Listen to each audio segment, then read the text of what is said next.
As the mayor of the town of Clayton, I'd like to call this regular town council meeting to order. I ask you to stand for the Pledge of Allegiance and remain standing for the invocation. I pledge allegiance to the flag of the United States of America and to the republic for which it stands, one nation, under God, indivisible, with liberty and justice for all. Let us pray. Most gracious and heavenly Father, we pause to give you thanks for the many blessings of this day. And we ask, Lord, now that you be with us as we proceed with the business for the town of Clayton. For it's in Jesus' name we pray. Amen. Do we have any adjustments to the agenda? There are no adjustments, thank you. All right, thank you. Okay, next then will be your consent agenda. Move we approve. Second. We have a motion and a second to approve the consent agenda. Is there any further discussion? All in favor say aye. Aye. Opposed, like sign. Motion carries. All right, next under introduction and special presentations, we have new employee introductions.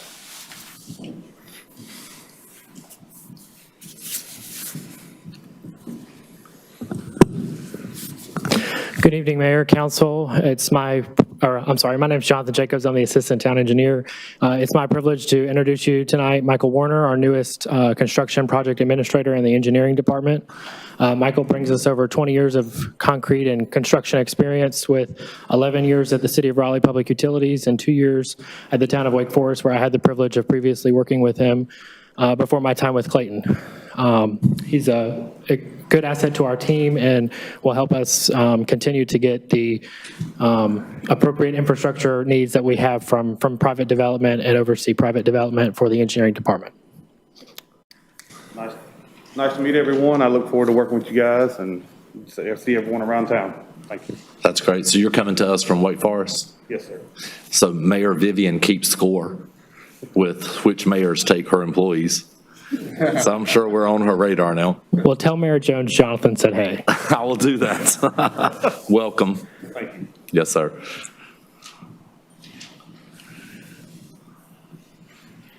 All right, up next is the 2021 Employee of the Year.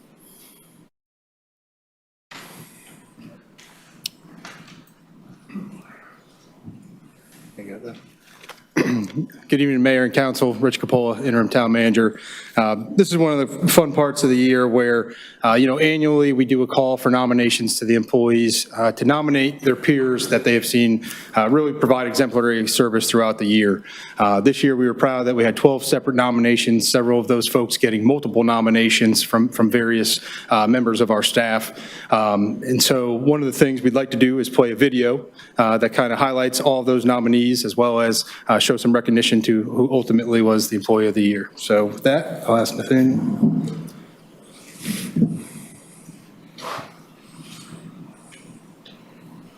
Jimmy Brantley is a detective with the Clayton Police Department. Before his promotion to detective, he served with the K-9 unit for over 7 years. Since joining the Investigations Division, he has led Clayton Police Department to multiple case closures. Detective Brantley goes out of his way to help others and graciously does more than is asked or required of him.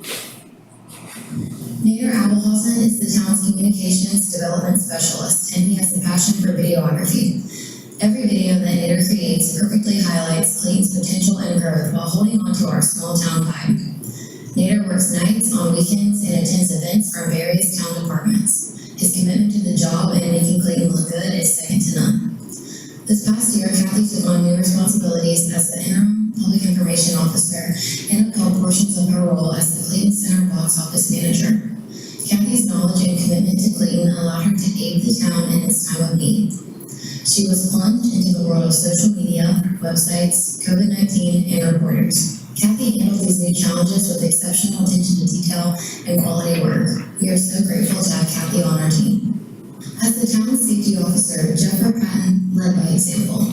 During the COVID-19 pandemic, Jeffra ensured that the workplace was as safe as possible for all employees. She takes her job with a seriousness that we should all admire. Jimmy Bradley is the athletics and operations superintendent for Clayton Parks and Recreation.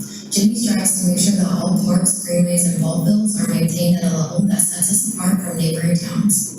On top of ensuring the town has quality facilities and top-notch athletic programs, Jimmy also is vital to providing services for all downtown-related events.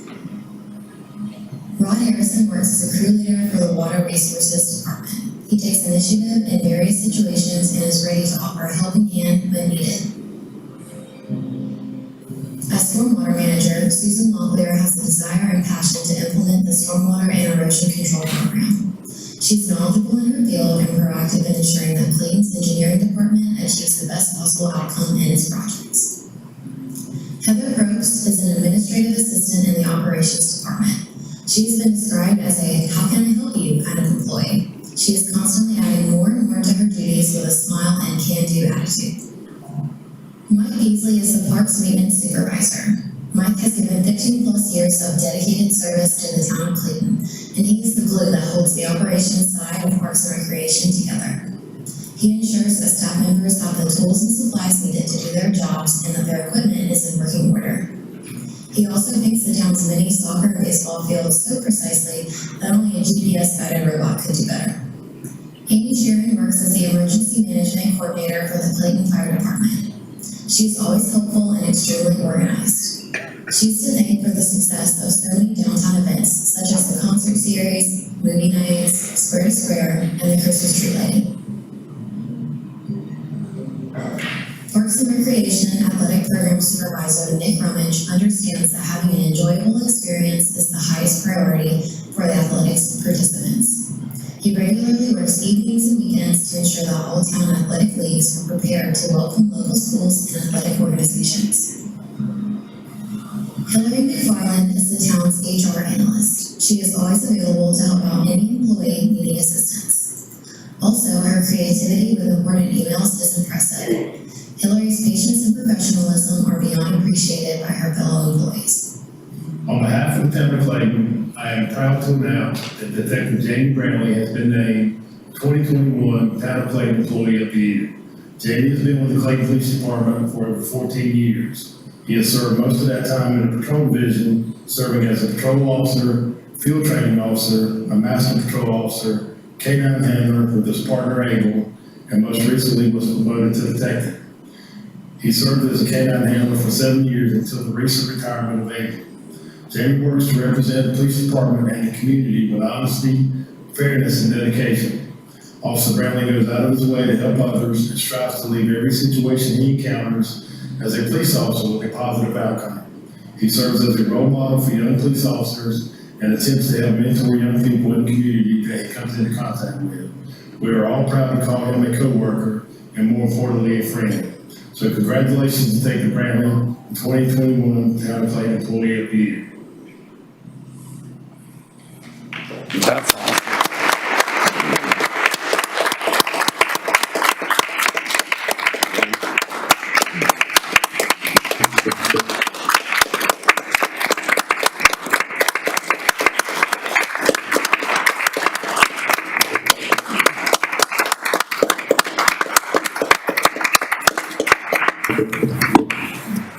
So obviously, we've got a lot of talented staff, many of which that we were able to highlight here tonight, but certainly Jamie Jamie exemplifies exactly what we want all of our employees to be.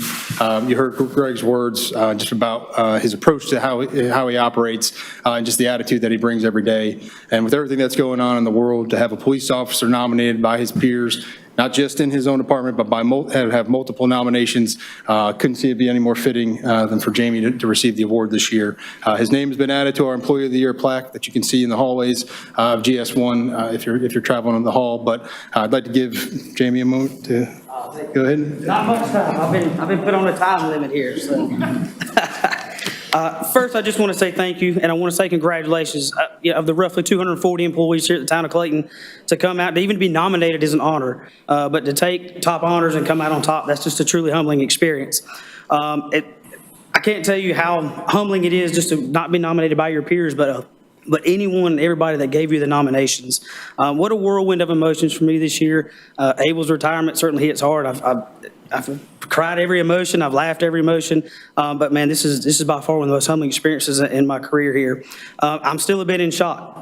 Anybody who knows me knows I'm not one of a few words. But I told these guys I would limit it tonight, and I will do that. But truly, when I see Chief Tart's face come across there and announce my name, I was truly at a loss for words. So I will say thank you. Hopefully I can live up to the reputation of being Employee of the Year. So thank you to everyone who nominated me, and to all the other employees. Thank you all. Congratulations. Thank you.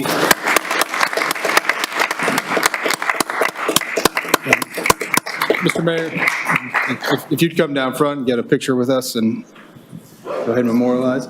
That'll work.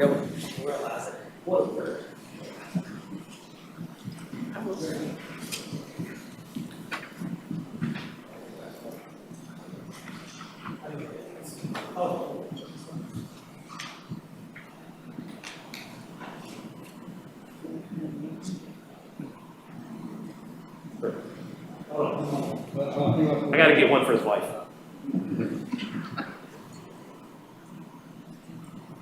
Very stoked, Chief, very stoked. No modifications. Thank you very much. Thank you.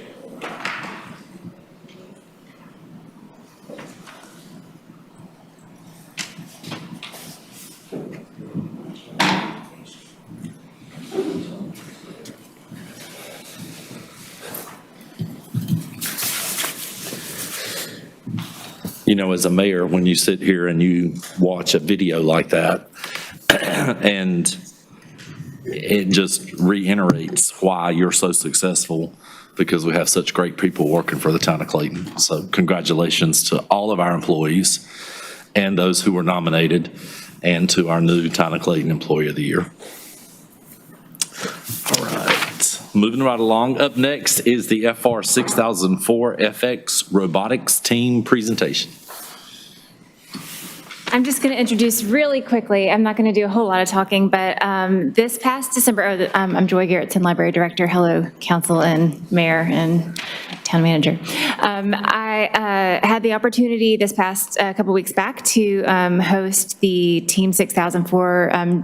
They came in and did a virtual reality class for girls in grades 5 through 8 and one special 4th grader.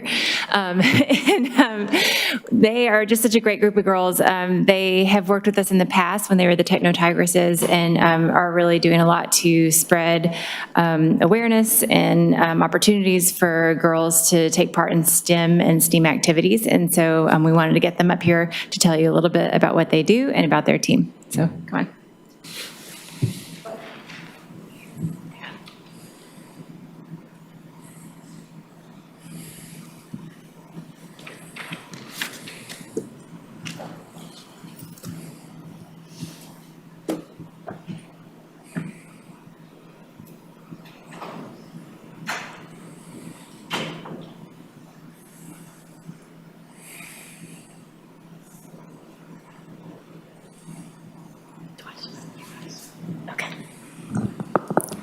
Hi, I'm Sydney Matisoff, and I met you in 2019 when I stood here as a 7th grader on the all-girls first LEGO League robotics team, the Techno Tigresses. Tonight, I'm here as a freshman in high school, along with my teammates Caitlin Nolte and Slow Man, to tell you about our first robotics competition team, Team 6004, and how we are giving back to the Clayton community. First, I want to give you a little history on the high school level robotics team.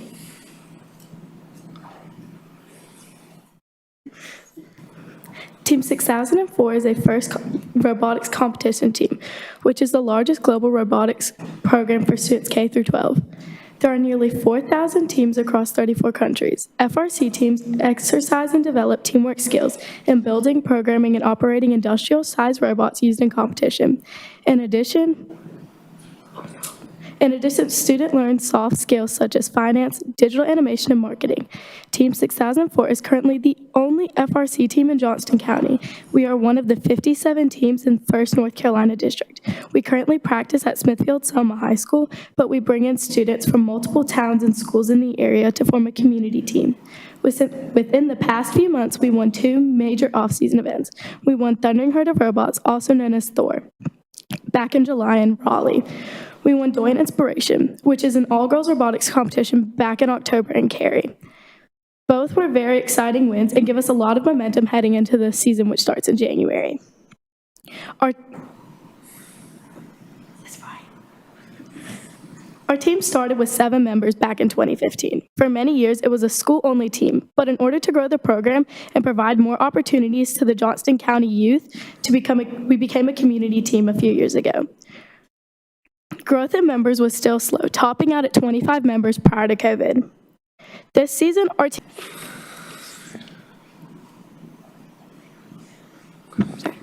Hello, my name is Caitlin Nolte. I'm a 9th grader attending Johnston County Early College Academy in the STEM program, and I'm a part of the programming team for Team 6004.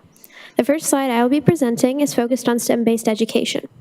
There are only 2 major programs in the county focused on STEM education, one being the Johnston County Early College Academy STEM program, which I am a part of, and the other being Project Lead the Way.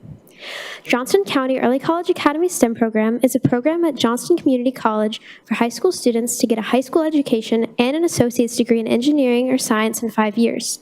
Project Lead the Way is a national high school education program that helps students learn STEM-based subjects along with others.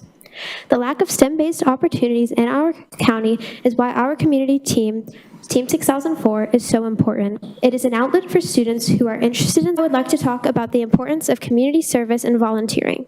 Team 6004 believes that giving back to our community, who has been so supportive of us, is vital. We regularly do community service events and activities to show our appreciation. One of our most recent service events was hosting a First LEGO League tournament on November 20th. First LEGO League teams are part of the FIRST program, but First LEGO League is for middle schoolers, while First Robotics competition is for high schoolers. I was also a part of an all-girls First LEGO League team for 2 years before doing at First Robotics competition, so for me personally, it was very rewarding to be able to work at one of these tournaments.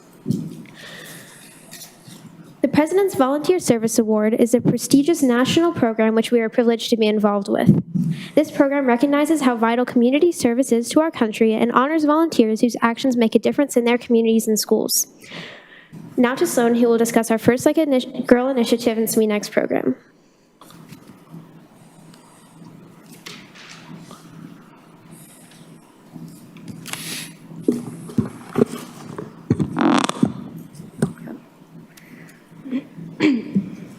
A recent study by Microsoft stated, confidence in coding and programming wanes as girls get older, highlighting the need hoping to offer another class in March or April.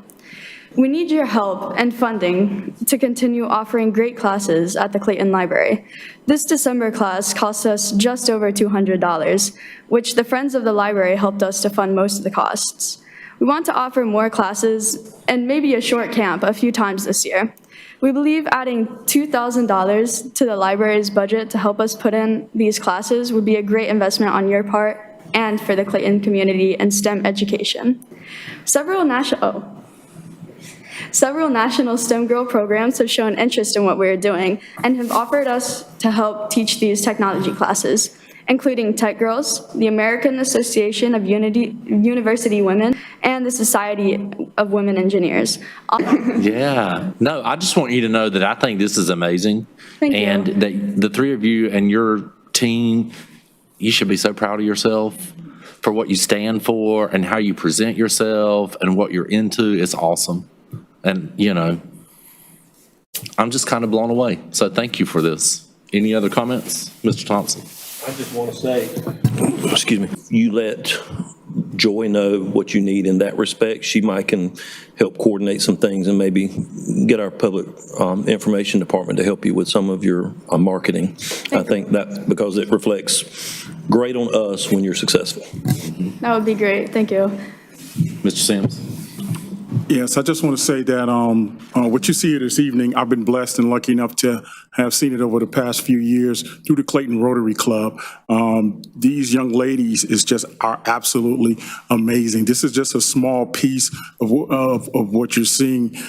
Actually having them do the road demonstrations, those things like that. But think of how much of an. Thank you guys so much for this presentation. Thank you.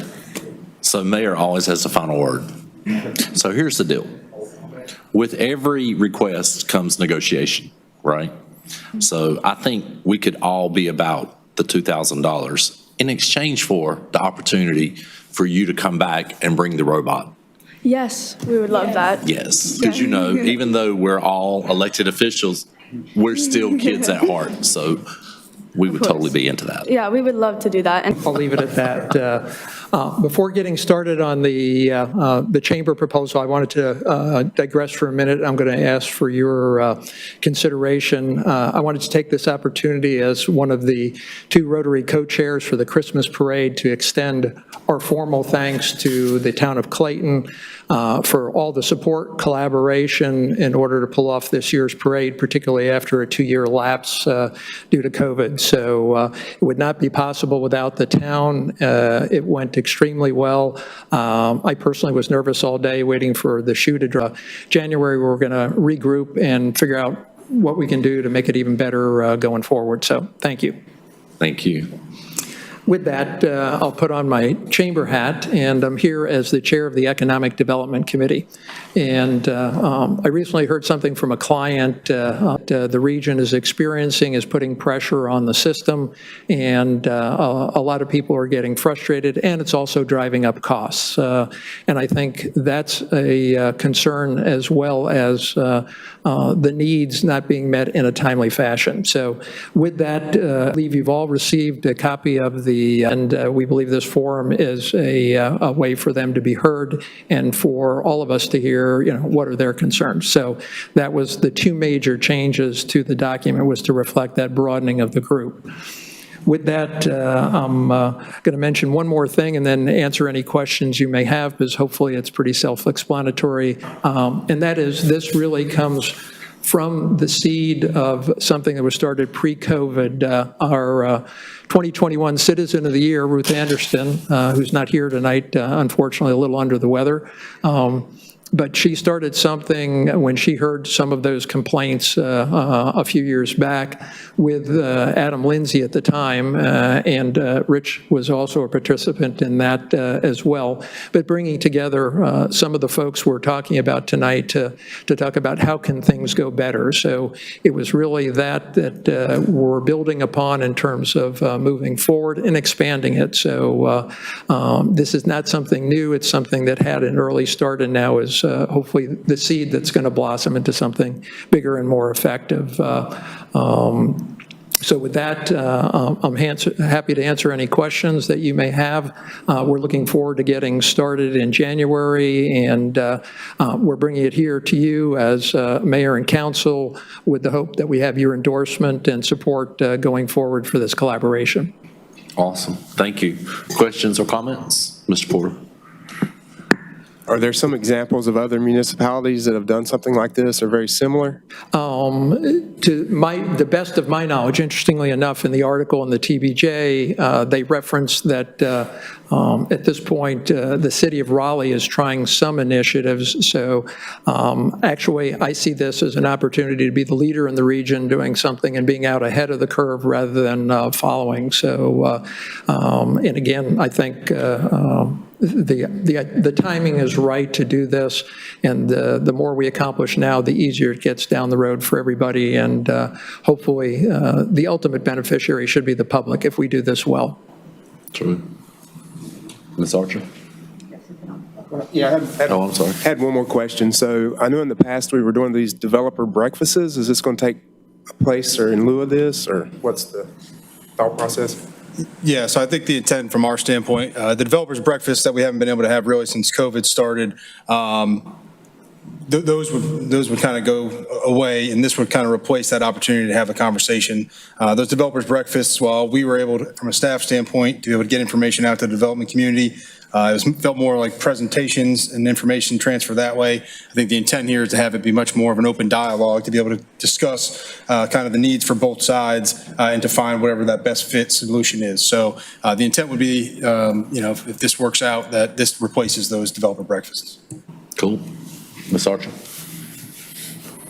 Thank you for being here. I really liked the write-up. I thought there was a lot of good things in there. And 2 questions. I wanted to say first that it mentioned well-planned and managed growth, which I was happy to see in the goals, just because that's a lot. I know a lot of Clayton residents have that concern as well. I think my favorite thing in it was the understandable processes and flowcharts. I think that flowcharts are kind of my thing, and good guidance documents can go a long way to helping these processes unfold better.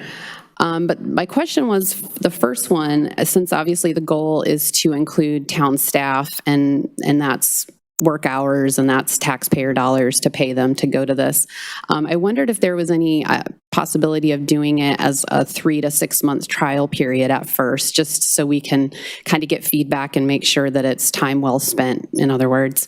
And then the second question I had was just the nature of this relationship, development community, regulatory body, sometimes that can be contentious. I think there's a lot of great people involved in this. I don't expect that to be a problem, but if so, are there like ground rules for communication, or maybe the possibility of having a moderator or something like that? Okay, so there was a lot in there, Ms. Archer. Thank you. I'll try to remember all the questions you asked. I can boil it back down. I may need help as I go along. I'm not one of those 3 young ladies, so. I heard flowchart and I got really excited, so. So on the flowchart, just one comment. I don't know, because I'd not seen one before, but Ben sitting over there, Howell, the planning director, but I just saw something recently that included a flow chart that came through. So I was also very pleased with that, because it did help to illustrate things. So in terms of the trial period, I think this whole thing is a trial. So we talk about accountability in this document and communication back to everyone, including all of you. And the intent is that we monitor, is this moving forward? So, is it moving forward in the right way, in a productive way? Is it yielding results? Personally, for me, I hate doing things. I don't want to meet, talk about stuff, come back the following month, meet and talk about stuff, and no action's taken, nothing moves forward, and nothing is produced. Time is our most valuable resource. As someone told me a long time ago, you can always make more money, but you cannot make more time. So for me personally, as someone, again, not as young as the 3 ladies that spoke before, I have a heck of a lot less time to spend on anything anymore. So that would be the hope. As far as the moderator, you're looking at them right now, so that's the goal that I'm going to take on as chair of the economic, or the role that I'm taking on as chair of the Economic Development Committee. If you read the last paragraph in the document, I can sum that up in a fewer words, and that is, if you don't play well with others, you can't stay. So it's that simple. We are looking for a collaborative approach, and again, there's room for healthy disagreement amongst intelligent people, but with that comes the respect when there is disagreement, and when you walk out of the room, the hope is that everybody's all marching to the same tune. Healthy debate to get there, but then we've got to move things forward. So, and if we can't, then maybe that's an answer in and of itself. If there's disagreement, where do we go from here? And the last part is measurable results. So one other comment before I forget. This does not represent my thinking. This is the collective thinking of a lot of people, that, including town staff, both Rich and Ben were part of reviewing the document in draft stages, so we wanted town, participation in development of this. Ruth Anderson and I both met with those gentlemen as well as part of this discussion. A lot of people from the development community had input to this, and it is collective thinking here in this document, not one person's thinking, and hopefully that continues to go forward and make this a successful program. Other questions? You got it all. Thank you. Awesome. Anyone else? I think it's a really good idea. I think I like the collaborative part of it. I definitely think, this is a two-way conversation, and I hopefully I'm trust you enough that that'd be the case. And I would be supportive of it, especially, based on what you've presented to us. Thank you. I think hearing that you got some collaboration going with the town staff, I feel a little bit more comfortable with it, just being very transparent. I was a little concerned that this thing could turn into, I still see the benefits of it, huge benefits from it.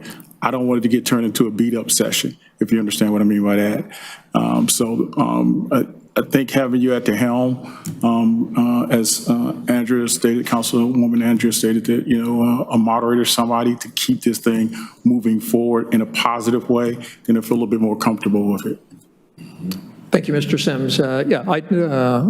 In terms of that part of it, this is not a headhunting expedition. This is about improving, exactly as it says, processes, getting definable results, and where everybody knows where we're going, and it makes it easier and beneficial for all.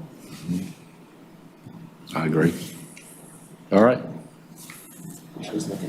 Hold on.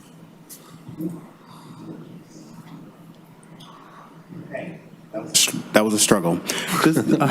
Just one question, Mr. Jim. With these dinners, the small developers, these are new developers, correct? Or is it existing and new? It's going to be, so we're going to, two things. One, we're going to invite a large number of people. We want anybody that's been doing some sort of development in the community, in the Clayton area. So, and that includes people that are professionals that may not be doing it directly themselves, but for somebody developing a project. Architects, engineers, people that are always interfacing with the town in terms of a lot of what's being done. So, and again, new and existing in the area, local and out of the area. We look to have them all participate, and it's not only by invitation, but by request. If somebody hears about it and wants to participate, they're welcome to join us as long as they play by the rules.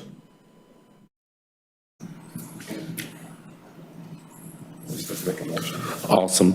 I don't necessarily think a motion is necessary. I would just say, do we have consent for this to have our endorsement and to move forward? I'm excited about it. I think it's going to open up the floodgates of communication so that I can find out, the town can find out what the struggles are and challenges from development perspective. Development can find out what the challenges and perspectives are from the town, and how do we move it all forward and make it a positive experience for everybody so the development community is getting what they need and the town is getting what they need. And I think it's the first time that I know of that this type of concept has been in Clayton. And I think it's got a lot of value to it, and I'm looking forward to where it goes and what happens. Yeah. We're excited as well, and we believe the Chamber is in a good position to facilitate this. And since the Chamber doesn't do development itself, it's really how we're approaching it. So I thank you all for your time this evening. Again, thanks for all the support, and you will be getting information, feedback on every step of the way as this moves forward. Thank you. Thank you.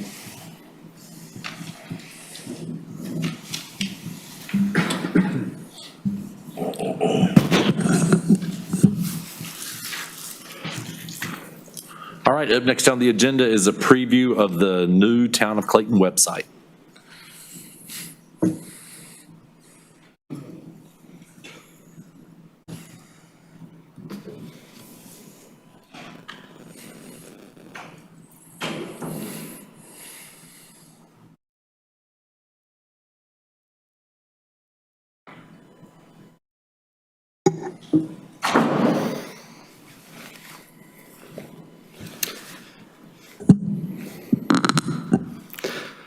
Good evening, Mayor, Council.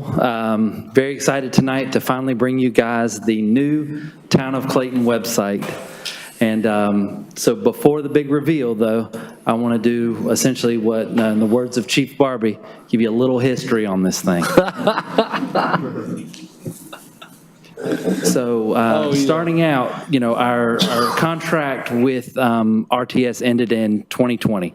That was Real Time Solutions. That's who our website was with. We were with them for several years, and when that contract ended, it really was time to start reviewing the town's website needs.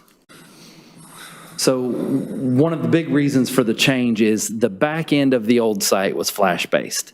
And now, I don't know if you guys are familiar with that or not, but in December of 2020, Flash was nixed. It's no longer supported. It had a lot of issues, security, compatibility, and things like that. So when that happened, we were kind of in a little trouble. And we needed a workaround. And with that, Kathy Maricini, who was interim PIO at the time, and also Andrew Mallory, they found a way to work it around and keep the site alive by using a portable browser. We won't go into that, but it helped us to get through to where we are now. And so just before we go, a big shout out to Kathy. If she hadn't have done the work that she did on the back end to get the ball rolling before I got here, we would not be launching a new site tomorrow. We would be much further down the line. So I know she's not on the team anymore, but I want to give her a big credit where credit is due. Awesome. So that brings us to spring 2021. We have signed a contract with Civic Plus, and we are ready to get the ball rolling. So up first would have been research. So what we did is we looked at other surrounding municipalities. We looked at Apex, Holly Springs, Wake Forest, Morrisville, and then a lot of sites that Civic Plus manages around the country. And from there, we did some research. We found the current best practices, and then we really wanted to take all of that information and determine what was going to be best for Clayton. So once we had that information, next up is design. So with the design, we had to compile all of that information that we found out. We took it, we shared it with department heads, we shared it with website editors, we shared it with you guys, and we developed a rubric at which we took and we analyzed like 6 or 7 sites that Civic Plus manages, and we pulled out, analyzed what are gonna be the best pieces, what's gonna be the best for Clayton. So the result was a collaborative design with strong aesthetics built just for Clayton. So then we rolled into data migration. Once the design was signed off, we were ready to start moving the old site into the new. It's much more difficult than it sounds. We had to take a lot of pages and kind of find new homes for them and really figure out how to bring that buried content up to the front, up to the surface, so we could, begin to, find those things more accessibly. Another piece with migration is Civic Plus gave us a migration team, and they went through every page, every document, and when they brought it over to the new site, they used the current best practices, and they also made sure that content was ADA compliant, which is very important for us in the town of Clayton. And on top of that, just because we want to continue that moving forward, we also have an online tool through a company called Moncito that will monitor 24/7 any content that we add to the site and alert us if it is not ADA compliant. It'll also give us real-time results for spelling errors, broken links, so we can really keep the site in tip-top shape. So then we went on to training, just a virtual training. We were only allowed 8 participants. So we selected all those with major department head sites and those that really got into the website on more of a daily basis. And what we're gonna do is the 3 on my team were trained extensively. So we'll be following that train the trainer model to train the rest of the staff. Up next, once we've all been trained, it was time for review. So we met with every department head, we went through every page, we streamlined navigation, and really resulted in a site with a cleaner look and feel. We're very excited about how this has turned out. So final step, the launch. That is happening tomorrow at 4 p.m. At that time, the old site is going to disappear and the new site's going to begin to take over. Now, it won't be instantaneous. It could take, up to 24 hours for those cache pages to kind of clear out, but you'll begin to see the new site starting about 4 p.m. So moving forward. Now, we know with any big endeavor like this, there's always going to be growing pains. There are going to be things that we missed. But we really feel like with all the back-end work we've done, working with the department heads, analyzing all the pages, and really the great job that Civic Plus did, we should only encounter minor issues. And we are open to change, if you feel that something needs to be edited. There's also going to be an online form for the public displayed prominently on the homepage that will allow them, if they encounter anything that they feel is incorrect or they can't find anything, they'll be able to send us a note, and that's going to go straight to my team, and we'll get that remedy quickly. And also, if they ask for follow-up, we'll reach out to them, let them know it's been fixed, and better help them. So continually, just because the website launches does not mean it's done. We are going to continue to collaborate with all of the department heads and train their staff and really just try to take each of those pages and make it the best it can be. And we know there is some work to do there, and that work does take time. And we would have loved to have done that on the old site, but we could not get in it to edit it. It was really just alive for this past year, unfortunately. But another way we're going to keep the website fresh is my department's going to hold a monthly website work session to allow different departments to come in and have some time to focus on the website. Because if you don't take time to focus on it, we all know what happens. Website always gets put on the back burner, and we don't want that to happen. We want this to be a great communication tool for the town of Clayton. So final thoughts before we do the big reveal. The site you're going to see in just a moment is really version 1.0. But by the end of next week, we could be at version 1.50. Just with all the changes and once the public sees it. So it's going to be a living, breathing site. But really think of it as moving into a new home. You got a brand new home, new paint, new walls, but you got to bring all your old stuff with you. And it doesn't really match. And, you can't get rid of grandma's table until you got something else to put there. And so it's going to take time. We've got to go through those boxes and we've got to unpack them and see where everything's going to go. But all the boxes are in the house, I can promise. We just got to figure out the best way to get them out so you can find what you're looking for. And really, just make the site a home, for Clayton's residents and the visitors. So here's the new site. If you can see in the, take my mouse. We've got, right here's the town site. And then you'll see we've got a featured Parks and Recreation site, really bringing that content, because I don't know if you guys remember, Parks and Rec was buried. And we really wanted to bring all of that great imagery, all those great programs, bring it to your fingertips. Same thing for the remodel of the Clayton Center site, and we now have a site devoted to downtown. Just if it's happening in downtown, it's supposed to be on this website. So we're really excited to be able to bring that to you as well. All right, I'm going to click on it just so you can kind of see a more of a working model.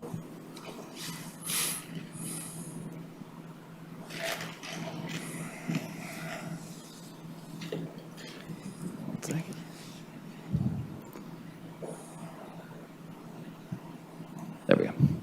So the new site, you can see we've got streamlined navigation. There's not as much text up at the top. We come in broken it out by departments. We have our business and development pages, our community pages, our how do I. A lot of this is what was on the old site, but we've really kind of restructured it and made it much more accessible, a lot easier to find. I don't know if you guys remember the quick links up at the top, the little text pieces. We've tried to bring that down here, so they're now buttons, so you can just see them when you visit the site. And one important thing to notice about this site is it was built with mobile in mind first, because, like, about 80% of our users are mobile first.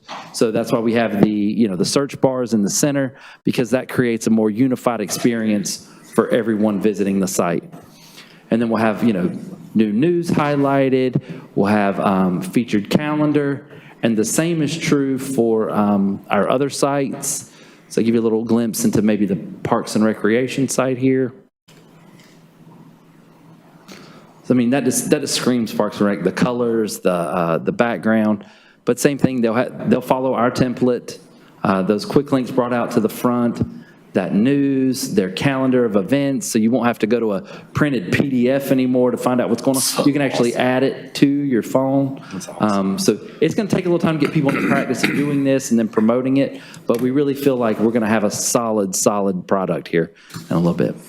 But that's really about all I have for the website reveal. Do you guys have any questions or? Questions or comments? Ms. Archer? I love it. Thank you. Mr. Thompson? I just want to say thank you for breaking it down to where we can understand it. So many of these things are so technical, and I feel like this is, I understood everything you were saying. So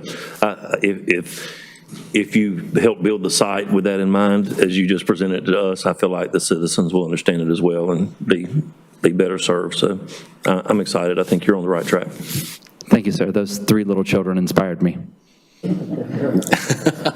Yeah, I think it's wonderful. I think it is so easy to use. Perhaps the most easy to use website we've ever had for the town of Clayton. Thank you. Great color, great icons, like everything is just so easy. I love that. And with the colors on the town site, we pulled those from some of our, downtown events. So those colors really are Clayton. It's not just something we came up with. They really embody what it is like to live in Clayton. Yeah, it shows. Yeah. Anyone Mr. else? Mayor, I got one quick thing. Mr. Sims? It looks good. I love it. Just quick question. Yes, sir. Was there any, for user-friendly, did you do any test runs as far as with citizens? No, sir. We'll be doing that once it rolls out. It was kind of difficult with the site not being complete. We just actually did finish it this morning, the last of the migration. Okay. Awesome. Mr. Everett? Nathaniel, I love it. I think it is very, very unique to Clayton. When it comes to being a little bit more user-friendly, the buttons are a little bit more, with it being a little bit bigger, the search bar, everything, it just makes it more easier to navigate. And this is good. This is good work, and I think it just brings it to modern. It makes it more modern. So thank you for all your hard work. Mm-hmm. Thank you. That was our goal. I appreciate that. It has definitely been. Ben? Good evening. I'll keep this fairly short. This is an annexation of the Sam's Express Car Wash site that's currently under development. It's approximately 3.75 acres. It was vacant. It is not vacant any longer. And it's approximately across from Walmart on Highway 70 Business. And here's just a map again of the property. And so tonight we're asking you to hold a public hearing and then, if so desired, approve the annexation. All right. This has been noted as a public hearing. Anyone wishing slopes text amendment? Find development code reference is section 155.500.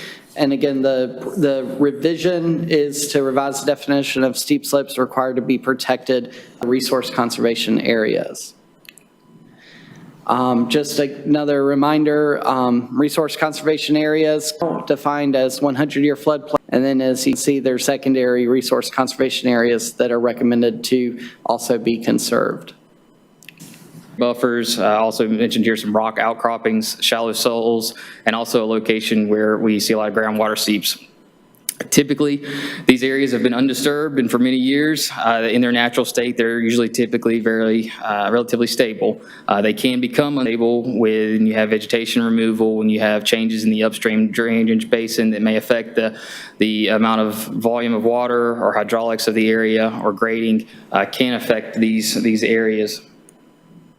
where these extremely steep slopes are exposed and have no vegetation to hold that soil in place. And I'm not going to take credit for this. We were talking with a consultant earlier who actually started kind of just drawing this out, and I was like, actually, that's a good way to kind of show it. So I'm just going to talk through this real quick in terms of a cross section and try to really get at what are these areas that we're looking, what does the town of Clayton want to preserve, what areas do we want to see. So if you just take a cross section, obviously we showed the high level earlier. If you can imagine the blue area, I guess my right, you're right there, is a stream area, the yellow, a riparian buffer that is protected, and then say you've got a slope coming up of 30%, you may have a break and it levels out some to a 10%, 30%. As the code was originally written and how a few months ago the code was, anything above 25% slope and greater than 5,000 square feet contiguous area would have been defined as that resource conservation area. And you can see that those looking at cross section here and have some discussion there.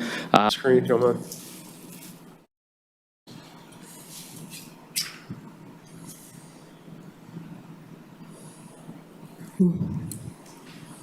I'll let you start. Yeah, I can start it off, and certainly if anything technical, Sarah can speak to. As we discussed the planning board. Hi, Mayor and council members. Nice to meet you. For maybe some research or science-based, and maybe that's Emails and calls into some other folks in terms of research. Again, haven't heard back from some just time of year and everything. So it is something that still could be out there and we still could be able to provide, and just I don't have it tonight necessarily. And I am very pleased with what you've been able to give us, and even just the discussion I feel like is helpful as well, so thank you. Are there some examples, or, I mean, I guess other municipalities that don't have some of these, I guess, more stringent regulations? Could affect it or could have a negative impact on it. It just depends on if that's where a storm pipe gets dropped, what are the velocities coming out, how much water is coming down through there, how protected is it? So I'm not aware of any initially specific failures in others, but I'm happy to do some research into that as well. Go ahead. I was just sitting here thinking and looking back on my notes down here. Is there any value with Other people who've come to me about it, it's just how long would we get that information from them, and in the meantime, kind of what's at risk. But I do think that would be a good place for that to be discussed. I also think that's where, if we go with a more stringent, or we keep what we have, or whatever we decide to do needs to be transparent for the development community, so it makes sense and they understand what they're having to deal with, of course. And then secondly, it needs to be something that the town staff can fairly simplistically enforce without having to require a lot of manpower and extra time and such. But I mean, y'all are the experts, and so please inform us if there's something that's going to be more challenging, or I'm assuming there's a lot of technology out there as well, but that's just kind of my thoughts on that. Yeah, I mean, they all have their advantages and disadvantages. The buffer is an easy option. They're looking at the different areas. It can be done. So most of these things can be done from a computer, not actually having to go out on site and spend man hours. Once the field staff have the survey, yes, sir, that then those point files then go into the surface in the CAD, and it's a quick analysis to see what those slopes are from CAD. The groundwork is the surveyors, though. Groundwork's the surveyors on site. The only other question I had was based on the 2045 comp plan, that NR 1.1.1, is there anything there, was that one of the options that was reflected, or the most closest one?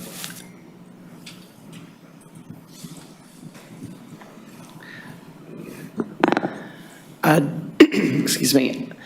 I don't actually think any of the option, frankly, I think the option closest to what's in the comment is probably what we used to have in the ordinance.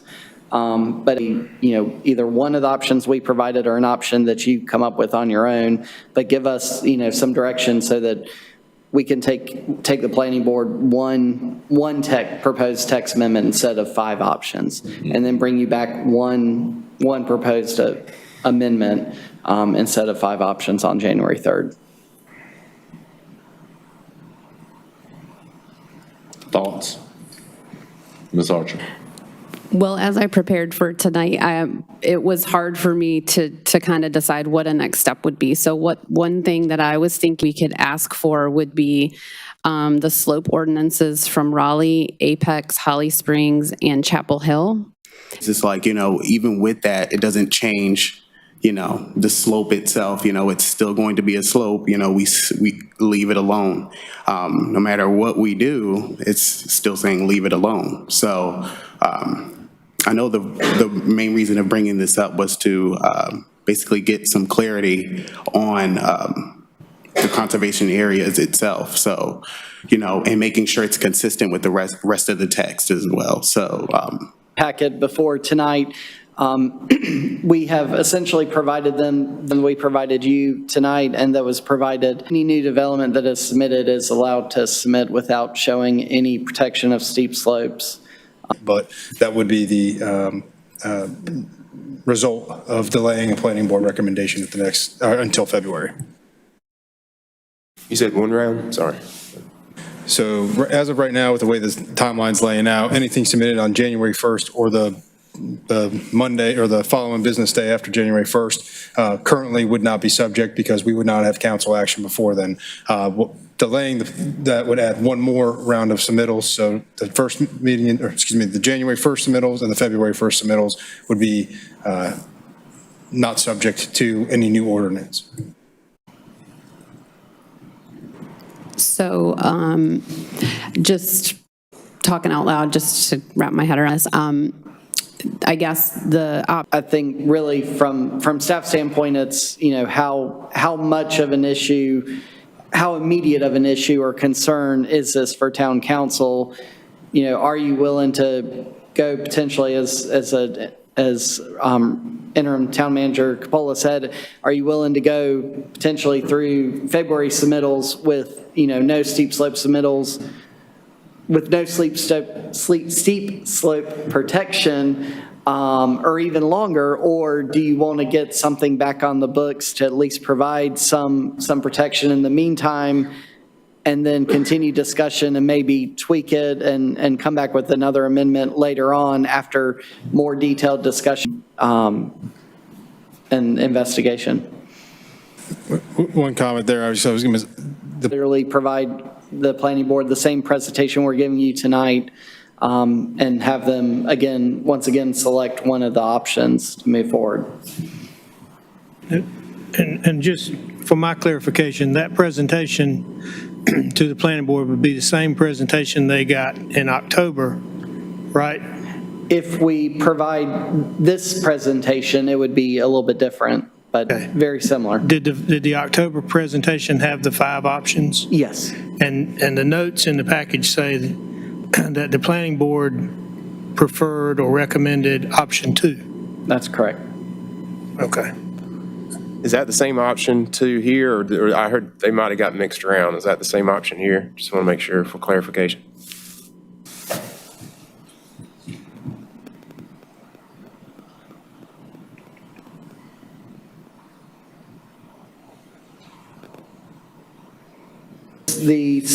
I believe.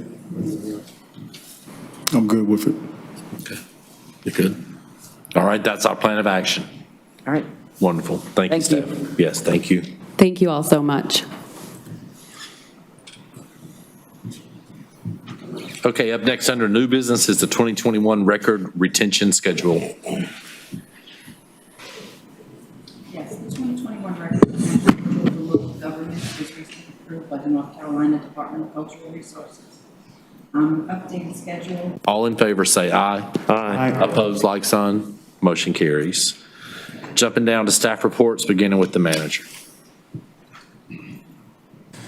Mr. Mayor and Council, a couple things real quick. One, Mr. Perricone discussed it earlier today, but I just did want to say that the parade was an extremely successful event.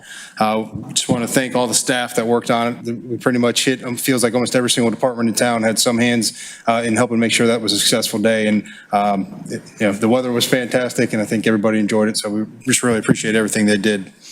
Also, didn't get a chance to thank Nathaniel during his website presentation, but between Nathaniel and Nader and Kat and all the rest of the staff that were involved, there were a lot of cats to herd on this one, and you can imagine the riveting information that they found on the pages. Is worth the cost that it takes to enforce the fee, and whether we're turning so many people away, if that's a wise decision on our part to say goodbye to that fee.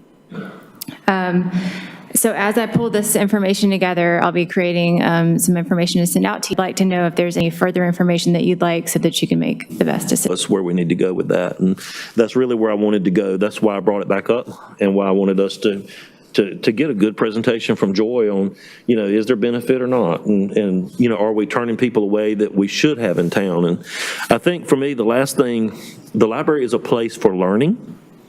This isn't like Parks and Rec. It's different. This is a different beast. And I think, if you want to play on a ball team, you pay to participate in sports. That's just something that people... Of people who are out of town is pretty compelling. So we had several thousand users who are from this zip code, and I'm getting GIS to run some maps so they can show us if they're in town or out of town, and that's really interesting to just see the zip code breakdown for people who are really right down the road, but would have to drive all the way to Smithfield for free library service.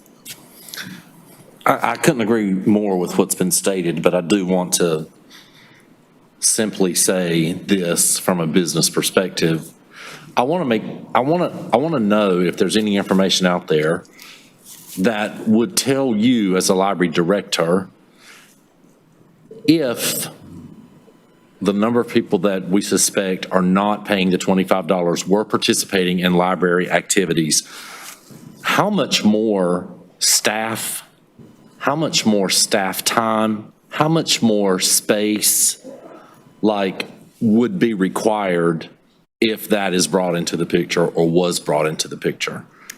Because while I'm happy that we can help, and I believe that we need to, I also want to make sure that that decision is not going to make it so cumbersome on the library staff and the budget and where we are.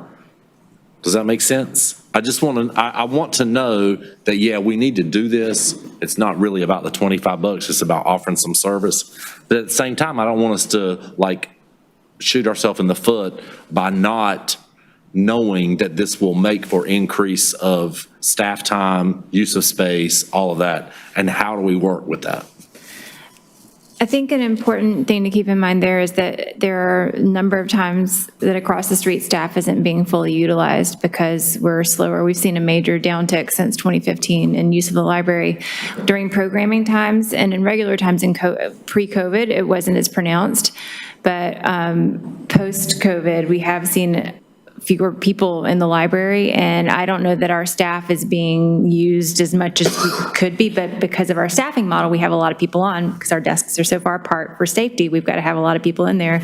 For my part, I want us to be busier, honestly, and I think this would make us busier, but I agree, I don't want to make it so that we can't function in a day. I think that we're at an interesting intersection of our building's layout puts us with a lot of people there. Because we have so many people there, we need to really justify having those people in those seats and pulling people in from in town and out of town. Some of the outreach that we would do in town to schools, for instance. So if I go to West Clayton Elementary, or if I go, actually Riverwood's a great place, or Powhatan where my daughter went to school. If I go to Powhatan Elementary and do a back to school night, join the library, but happy you gotta pay. That's a really hard message. And so being able to better do outreach, going to schools where my message is, you're one of us, come on in. That's a thing too. So maybe people who are in town, who we would be reaching regularly, we're not hitting as much with our outreach because our message is divided. And so if I have a unifying message, then that pulls in our in-town people as well as our out-of-town people. You also don't have out-of-town people giving us the bad press that keeps the in-town people from coming, because that press is real. And so I hear you, and I want to honor what you're saying, but I also think that we have crippled ourselves a little bit, or not crippled ourselves, I don't want to be, but we've made it, there's a lot more words that we got to use. And what happens when people are using a ton of words with you? squirrel, right? Like we get lost in it. And so we're really trying to simplify that message, unify it. And I think that our benefit is going to be more in-town residents, but that's what this data that I'm going to get for you is going to be, and trying to do this in a way that doesn't overstress us, that brings back some of the vitality that people saw before, helps us rebuild after COVID, and just helps us move forward. Awesome. Thank you. Thanks. I do have a quick question. So Sure. I'm just curious, how much revenue are we talking about here? The 5-year average from 2016 to 2020 was about $16,000 a year. It's a small number. I mean, it's a great number, but it's not a major portion of our budget. Awesome. All right. Any other staff?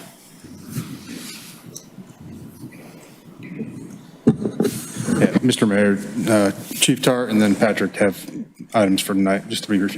Awesome. Mr. Mayor, members of the council, it is the week of Christmas, as was mentioned earlier. I want to make you aware that tomorrow and Wednesday, in partnership with Walmart, we'll be going out doing our Shop with a Cop program. I want to recognize a couple people who are here. Meredith Mumford, who's my administrative assistant, Larry Lopez, who, if you've been to the police department, greet you at the door. Over the past couple of weeks, they have gone out and purchased over 200 gifts and wrapped them. And we will be delivering those gifts tomorrow and Wednesday to 26 kids here in the community. A lot of these kids have been involved in cases that we have worked or been involved in. Meredith and I will be going up Wednesday to Wake Med Rehabilitation Center to meet with Jada Miller, who was the young lady hit out on Glenlaw Road back in September, and she's now paralyzed and taking her presence as well. So I just wanted to make you all aware of what we're doing here and recognize these two women for their dedicated efforts over the past couple of weeks. So thank you. Yes, sir. Thank you. Thank you all very much.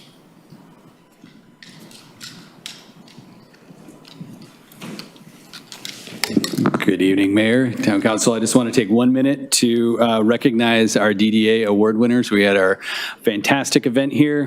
My first one in person, which was amazing last week. Thank you to those that could make it. And just really appreciate also the partnership with the Chamber, because we've combined this with WIN, the Rotary, and the Chamber as part of their annual award. So it's a great, rather than having 4 or 5 different Christmas and annual awards meetings and holiday meetings, we get to have one, which I think is a great celebration. So our best new business of the year was Moveology, which is down there at 215 on Main Street. Our best downtown contributor was Erin Belcher with Dillon's. She's everywhere all the time. Really appreciate her.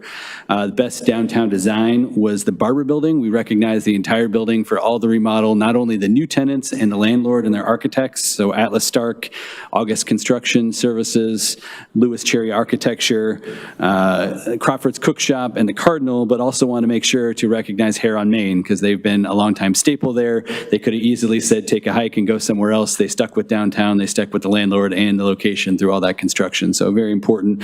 And last, the best business of the downtown business of the year was the market at Three Little Birds. So we're thankful for all of our businesses in downtown and throughout the town, and just love the opportunity to be able to recognize those at the DDA, to be able to do that at the awards meeting. Just wanted to have a second to celebrate that, and just thank you, and Merry Christmas and Happy Holidays to all of you.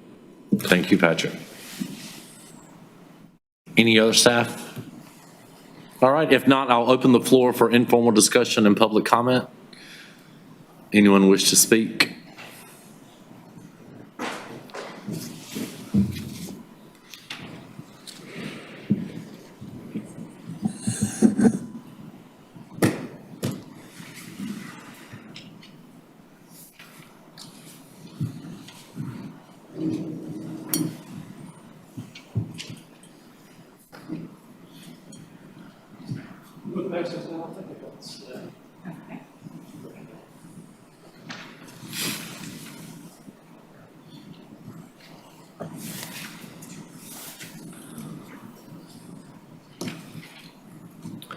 My name's Johnny House. I think probably Jody, are you the only one that was here when I done the presentation back in 2018, 2019? Jason was here. Jason was here as well?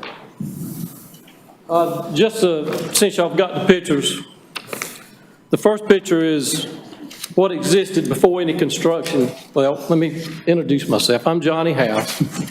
I live at 2975 Cover Bridge Road, Clayton, beside the Walton Farm Development. The first picture was my driveway and ditch before any construction started on Walton Farm, okay? Second picture was the first flooding event I had.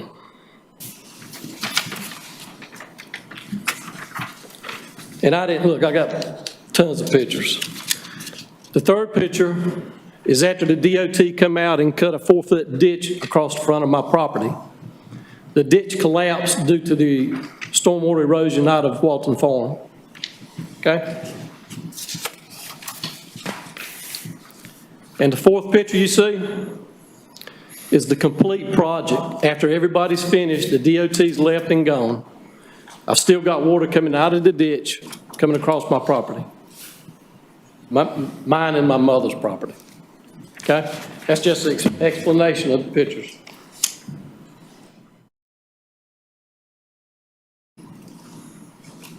I'm kind of glad I come tonight because of steep slopes. You don't have to have steep slopes to have erosion. As the evidence is what you're looking at right in front of you. Because I've got it. Like I say, I live next door to the Walton Farm Development. I have a water problem from the amount of stormwater that's being released out of Walton Farm into the road ditch. The Fred Smith Company started this work on the road 12/4/2019. On 12/13/19, that's the second picture in there that I showed you, was my first flood event out of Walton Farm Development. 1/14/20, I had another flood event where silt, sand, everything exceeded the top of the silt fence, come down my driveway, was all over my front yard, all over my concrete, patio, everything.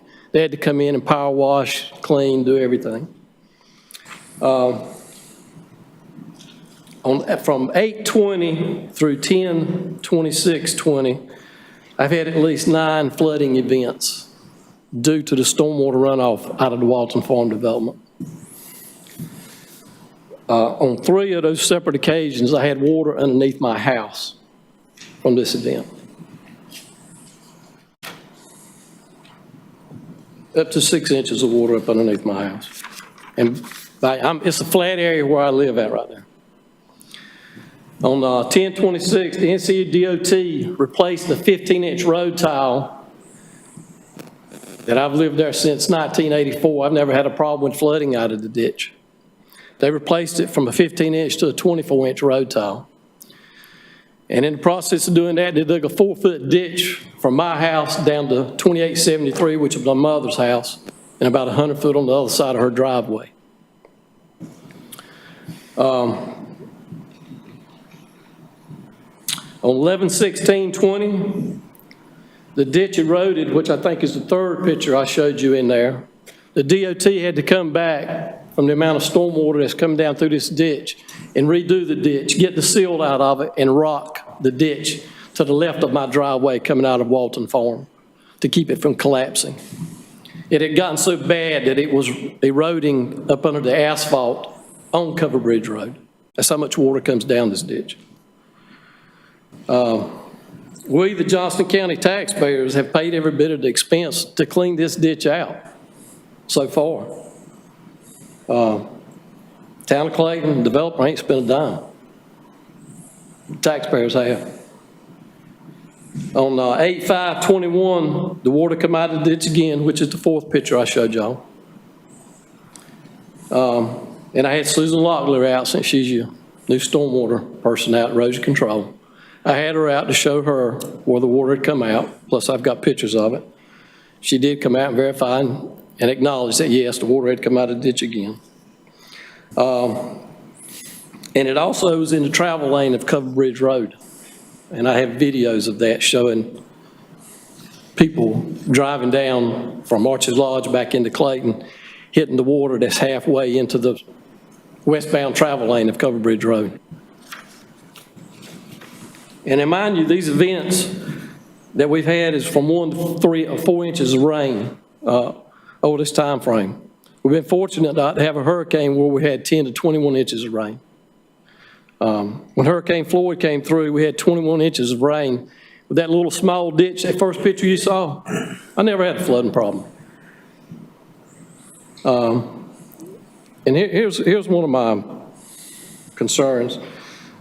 The farmland out there absorbed the water. It never released it into the ditch.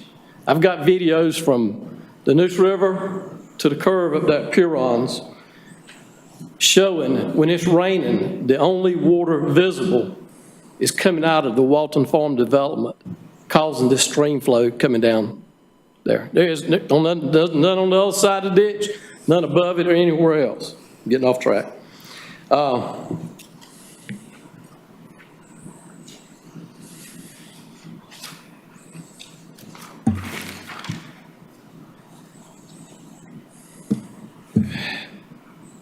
I don't know how much y'all are around construction. Are y'all around construction much? My first question is, what do you think happens when you strip all the topsoil away from the farmland? Perfect example, drive the steeplechase. Take a look at it. It's in the process of happening right now. They're taking and compacting everything with clay. The road, the lots, the valley ditches, everything is being compacted with clay. What is clay?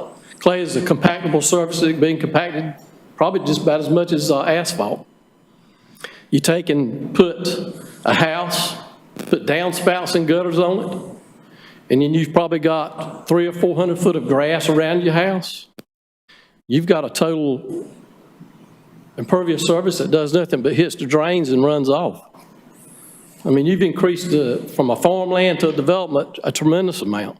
And I would ask that gentleman right there to come up with some numbers and show me of how Walton Farm got passed with this amount of release into the state road ditch in front of my house.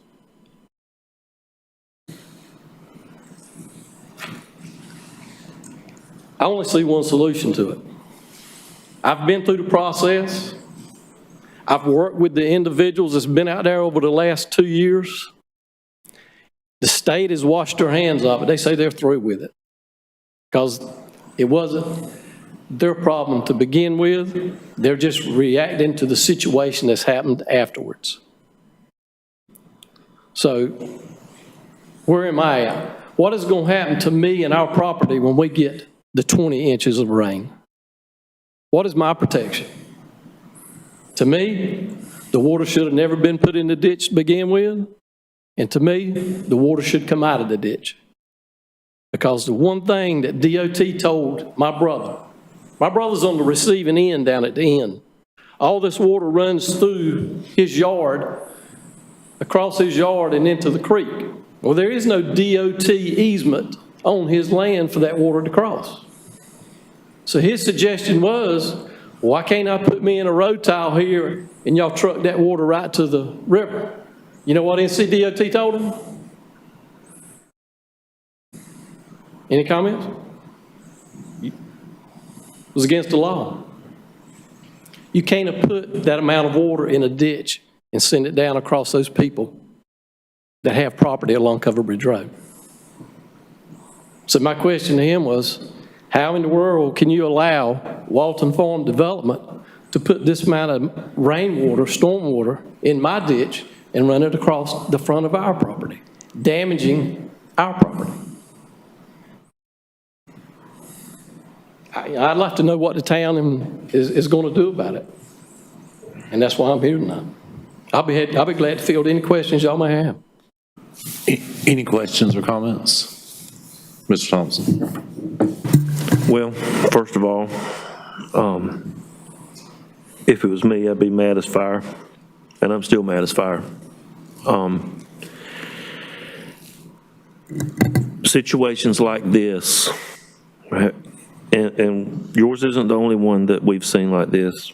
You know, what it does is it throws up to me that the decisions that we made and that the things we voted on this side of this desk have negatively impacted people. And it makes me mad. And it makes me regret a lot of the decisions we've made because of it. One thing that I did recently, I had an opportunity to ride with Chief Barbie to look at some of the construction going on. And I think that's something that in my entire time on the council, I've never had a staff member say, let's go ride and look at what's being built. Let's look at how this construction's going on. And I challenge those of you sitting beside me to take that same ride. Because what a developer or their designee stands on the side of that podium and says, we're going to put a berm here. Well, what's a berm? And what does it look like? I think what we're told and what actually gets put in place are two different things. And what we're told and what our perception of barriers and berms and natural ways for water to flow, there's a reality that that water's going somewhere and it's negatively impacting people. And for one, I'm sorry, because when I see situations like yours, I know that it's the ones like me sitting on this side of this desk that made the decisions that led to that. And I'm sorry. But I do challenge those of you sitting up here beside me, get with the chief or get with any town staff member and go out and ride and look at this stuff. I want you to see the things that we have approved and the plans that were given to us saying these are solid plans, this is going to work, this is the way it's going to be, nobody's going to be impacted by this. There's a presentation and then there's a reality. And Mr. House has showed us the reality. And I just challenge those of you sitting beside me, take that ride, go out and look at this stuff and see it firsthand, because what we're told and what really happens has been two different things over the last few years. And I just want to tell you, from my standpoint, I'm sorry. Anyone else? Mr. Casey? I've been on that ride, and it's pretty eye-opening, and it's pretty sad, honestly. But is there not, I'm not an expert on this, but is there no stormwater retention pond? I don't know what's the typical protocol, and there is a stormwater retention pond. It's on the back side of Walton Farm Phase 1. The way that NCDOT hydrologist explained it to me, when they took the topos, they said that 6 acres of that Walton Farm water that was a farm field drained into the ditch at Covered Bridge Road. That ditch, I mind you, is the first picture in y'all's packet. It isn't much of a ditch. It was a swell, probably that deep. I never had a problem with water. But when they take and divert it and you strip the topsoil off of it and you compact it with soil and you put asphalt down and sidewalks down, you put a house down on it and you only got what, a third of an acre? And you got 300 or 400 foot of sod around it? Your water's not going into clay. Your water's going to run off. 90-some% of it, I'd say, is going to run off. You're going to get very little absorption into a clay base than you are a topsoil that is a tendable field. And that's a perfect example out there. If you'll ride out there on a day it's raining and look, you'll see there is no water coming from any of the surrounding fields into those ditches, road ditches at all whatsoever. Matter of fact, the main part of the road ditches up and down that road looked like what was in front of my house until all the water was put into it. But that, and I fought tooth and nail with them for the last 2 years on it. But this is my opinion. This is where y'all give the developer a statement saying, I've done everything to the town council needs at the town and the county has required me. You may have, but you have adversely affected my property in a major way by doing that. That is not the standards. My question one would be, who do y'all rely on to do the stormwater runoff on these properties, and how is it checked? Does anybody check it? So I can jump in there, and Joshua, you're more than welcome to step up. I will say that I believe when the original development that you're talking about, Walton Farm, came through, at the time we were utilizing the county services to review the stormwater portions of the designs. Since then, the previous council, I'm going to probably get the dates wrong, but sometime in 2019 or early 2020, we adopted the new stormwater ordinance, and we brought all the stormwater review in-house. That's where Susan Locklear that you mentioned earlier, as well as other staff within the engineering department, as well as a position that we have open that we're recruiting for right now, are dedicated specifically to be doing not only the paper review in terms of the upfront design, but also on the back end, the erosion control inspections, to make sure that what's drawn on paper becomes reality in the field and works. Unfortunately, back in 2017, 2018, when this one was going through, we'd have to go back and review what the county reviewed this based on in terms of what standard regarding how much detention was required or otherwise. I'd have to look at probably some data as well with regard to the storm events. It sounds like my understanding was that the improvements that DOT was doing was supposed to handle most of the regular storm events that we get here in North Carolina. Typically we get 1 inch of rainfall about once every month. About 11 times a year is what it is. That's kind of the normal design that you would do for our stormwater BMP for quality. But then beyond that, when we adopted our new policy, new ordinance 2 years or a year and a half ago, we did add additional detention for I believe it's up to 25-year storm. I'm looking at Joshua because I'm going by memory, and that's typically dangerous.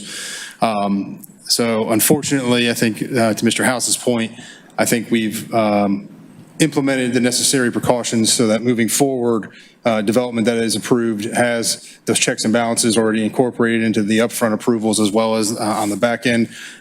We'd have to go ahead and review the current status of your request, of your situation right now, because again, my apologies, I thought the DOT project had resolved the issue. I hadn't heard that it is continuing to be a problem, so I'm going to have to look at Joshua and his staff to start getting their head into it to figure out where that disconnect is at this point.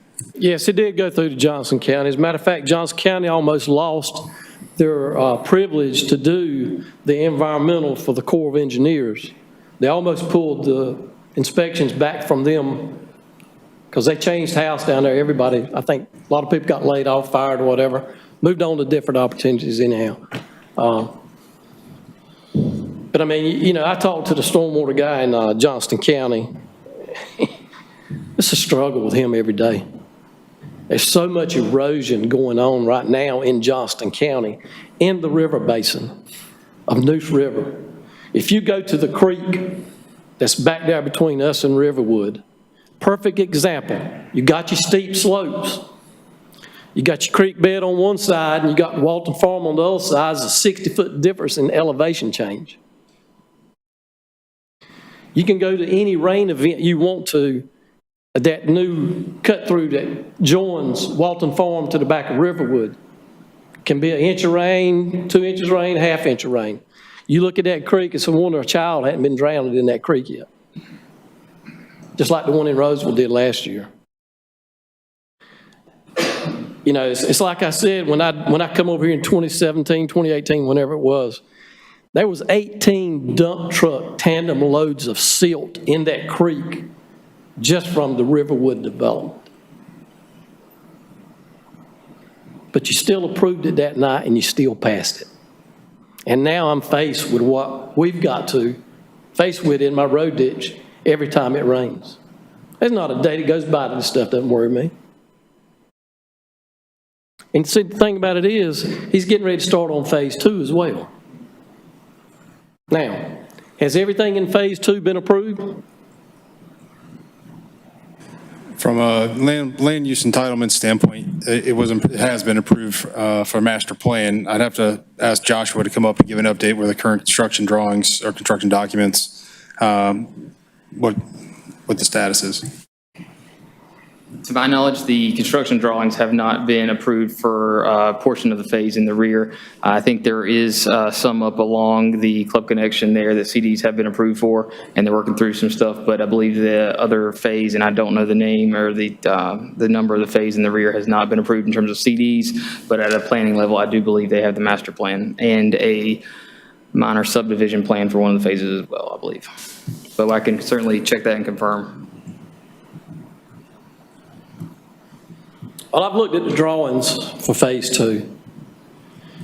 And, you know, when Fred Smith, the development company, first started out, there was a small pond on the Walton Farm property. That's where the creek starts at. It's all spring-fed creek. You can go down there and dip a glass of water out it, and it's as clear as what you'll get out of the water fountain.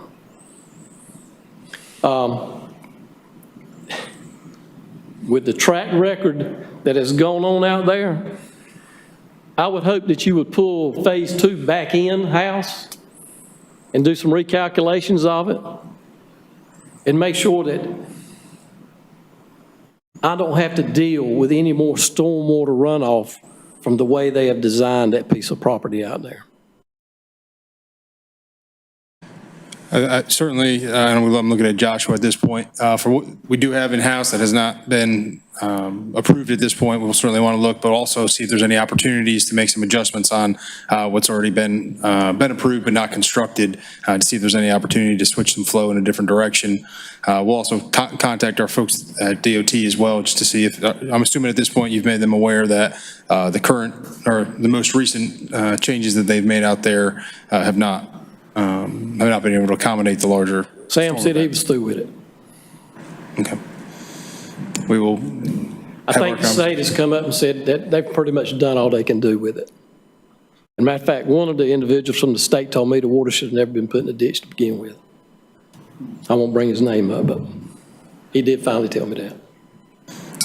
They do, as part of the development review process, they do review the encroachments and the driveway permits, drainages, part of that review. So we will contact them as well to see where they're at, as well as look at those other two, the phase that may have been already approved and the pending phase, to see if there's any opportunity. Well, there's some questions I have about the Phase 2 development from the topos where it butts up against our property down in that wetlands area that's in there. It looks like those plans are going to allow water to come off of their plateaus that they're building to put these houses on to feed down into that wetland area. They're putting another silt pond at the back on the steep slope area. They're actually going up, well, I don't know if it's actually in the steep slope. I know the one in Phase 1, they put the pond in the steep slope area next to the creek.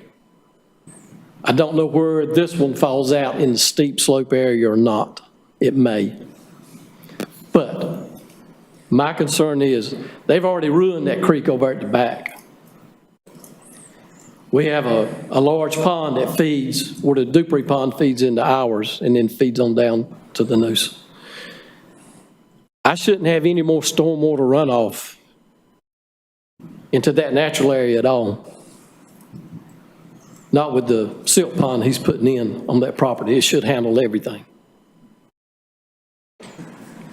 Yeah, again, based on the stormwater requirements that were in place at the time, I'd have to review that calculations, but typically at least smaller storm events would have to be detained so that there wouldn't be no increase up to a certain storm event. That's how they size that new pond.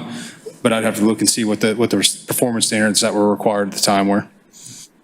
Look, on that fourth picture on there I showed you was on August 20th, 2021. I was standing out under the shelter at the barn. It probably rained for 30, 45 minutes. Probably had an inch, maybe a little bit over an inch. And that's what the ditch filled up capacity to, just that quick. Yeah, and any of that data that you have that we can look at, because obviously we've got the total amount of rainfall within the intensity, how quickly that rain dropped. You can't design anything that will hold Mother Nature's. Right, but we want to make sure whatever DOT, from the improvements DOT made and what their assumptions were, we'd like to at least just back check that to see, kind of calibrate it, I guess, if you will. And from there, we can see if there's any opportunities to either switch some flow in a different direction or other detention opportunities. Well, you've definitely got some opportunities right here that need to be fixed before any construction proceeds on to phase 2. Because I've got enough problems with just phase 1 that haven't been fixed yet. All right, anything else? Well, I would like to kind of know how we proceed to resolve this issue. Well, I would just tell you, based on tonight, this council will take your information under advisement, and then we will have staff get in touch with you about how we're going to further along this process. Okay. I would appreciate that. Yes, sir. I have one more thing. I encourage any of you to come to my driveway coming out of Clayton. This is my second question, my second concern. Under heavy traffic conditions, when people are coming home from work, and try to turn left into my driveway. When DOT and them put that stuff in, I asked them to put me in the turn lane so I could get in and out of my driveway, turn in left to get in my driveway. They said it wasn't needed. So what they've done, I've got a stripped island in between my lane when I come from Clayton to turn left into my driveway. I've got about a 6 or 8 foot strip that moves me to the other side of the road. Well, you've got the turn lane up at Walton Farm for people heading west, turning into the Loop Road. When traffic gets backed up and stacked up into that, and I'm over here in the travel lane, which that's where I'm supposed to be because it's striped off, I don't have a turn lane to turn left into my driveway, you can't see. I mean, I've got an HD truck, and I can't see past the vehicles that's sitting there and spot the vehicles that's coming to the left of them. I encourage every one of you to come at a high traffic volume in the afternoon after the holidays are gone and try to turn left into my driveway when traffic is stacked up in that turn lane. Please feel free to do it. Because it's a very unsafe situation. And if you take somebody, if your average car height when you're sitting in a car is about 44 inches for your eye level, there's no way you can see to turn left safely into my driveway.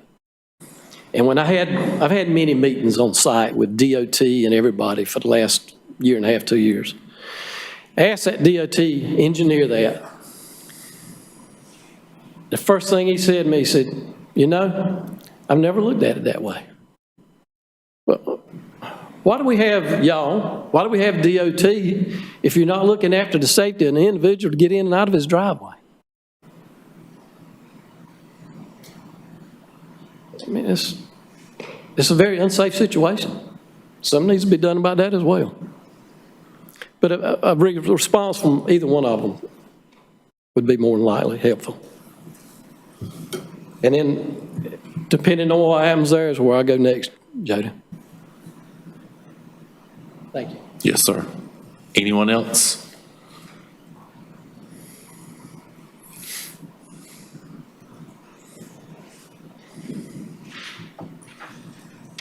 Hey, y'all. Good evening. Good evening. I will make this quick. Emily Beddingfield. I just had a couple real quick comments on steep slopes. A little bit of background for those of y'all who don't know. I do have an environmental studies degree.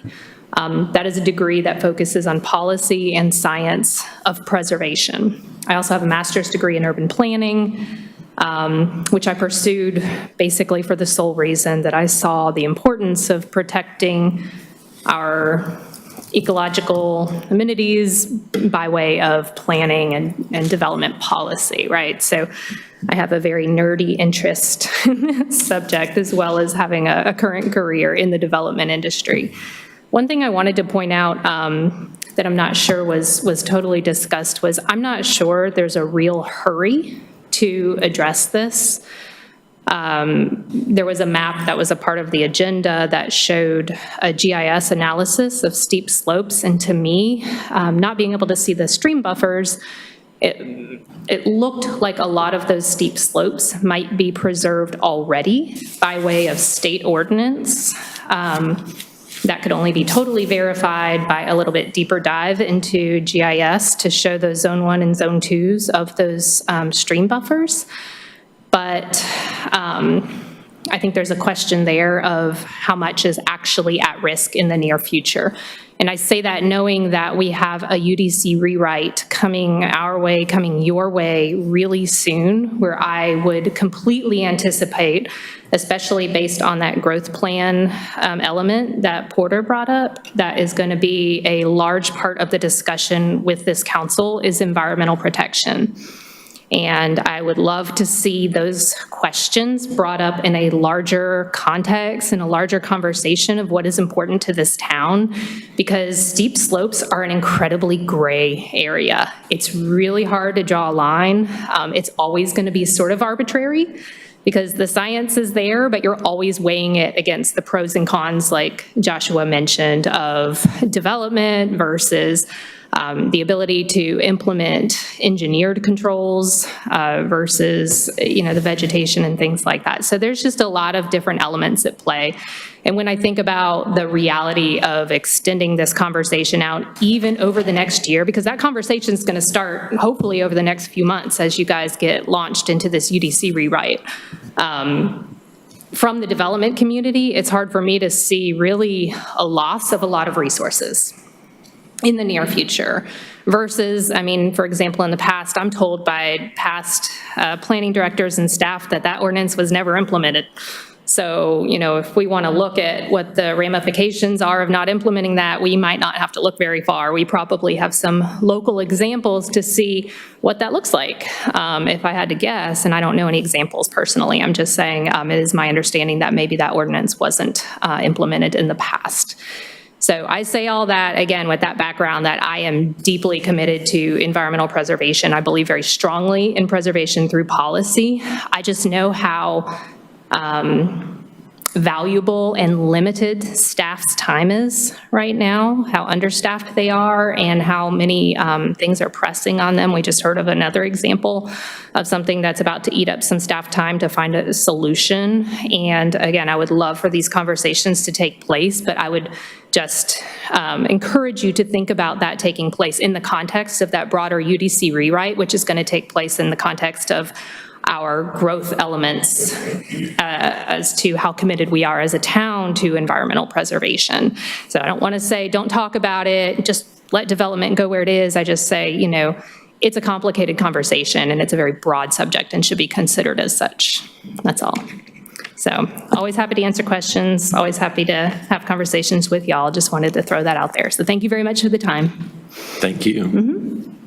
Anyone else?